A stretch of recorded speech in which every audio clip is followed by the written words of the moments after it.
Hello everyone, welcome to back my channel. I hope everyone is having a wonderful day. Before starting the video, please go ahead and hit the subscribe button. At Society, now that he's revealed Kane's evil plan, Michael wants to move on to ear nibbling. Lauren nixes that she needs to know how he plans to single-handedly save Genoa City. Michael explains Kane hired him and wants to put his special skill set to use. Lauren fumes, "You're kidding me? You're going to be his fixer." This keeps getting worse and worse. She's furious that he took the job without even speaking to her. He starts to say he wanted to protect her, and she threatens him with a butter knife. Michael explains he doesn't want her to be legally affected, which tells Lauren that he'll be doing something illegal. Lauren worries Kane's setting him up to take the fall when his scheme fails. Fuming, Lauren tells Michael she wants him to stay out of it. Michael rails that Kane is threatening people they loved. Lauren won't let him put himself at risk. Michael refuses to be a spectator. Realizing she won't talk him out of it, Lauren decides she's just glad he's not working with Victor, except he is. She asks how deep he's gotten himself with Ashby. At the Overlook, Billy pleads with Sally to trust him. He knows now where he went wrong, sure Jan. Sally astutely points out he still hasn't said anything about giving up Chancellor. She's watched this fixation rip everything away from them. Billy can't grasp how this affects their relationship. Sally can't compete with it, and she doesn't want to. "I want to know that you're done."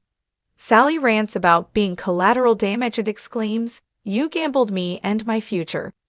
She's learned her lesson and will figure out how to get what she wants on her own.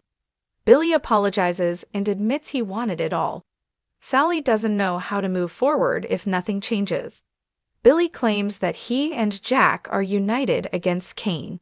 He dangles Abbott Communications, but Sally still wants to hear that he's moving on from revenge on Jill. He has to make a choice, Chancellor or me.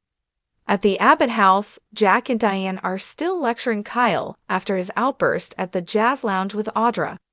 Circling back to Billy, Jack has a rant about his brother being all over the place and still fixated on Chancellor. If Jill becomes any more a part of this equation, Billy will burn everything down. Jack can't let that happen. As Kyle suggests calling a meeting with Abbott's chief technology officer, Jack stuns his wife and son by declaring he's going to do the one thing he never thought he'd have to do: join forces with the mustache to take Kane Ashby down. On the Kane train, which still has no security, Ashby's surprised to see Victor come through the door. The Newman is tired of waiting for his answer about attacking Abbott. Kane stalls and Victor declares that they'll proceed tomorrow. After some back and forth about Victor's threat to expose his late father, Kane asks what he gets out of this deal. Victor says he can keep his companies and add Abbott as a new toy in his collection. Kane's going to need more. He wants Newman Media to tell the world that Colin turned his life around, so his children can be proud. Victor mockingly says this warms the cockles of his heart. He'll consider it. He reminds Ashby he's in no position to negotiate. Is he in or out? Once he walks out the door, the deal is off the table. At the Overlook, Billy's not happy with Sally giving him an ultimatum. Sally chastises him for acting like she's being selfish when he's the one doing that. She would hate to believe that a company means more to him than she does. "Me or Chancellor?" she asks again.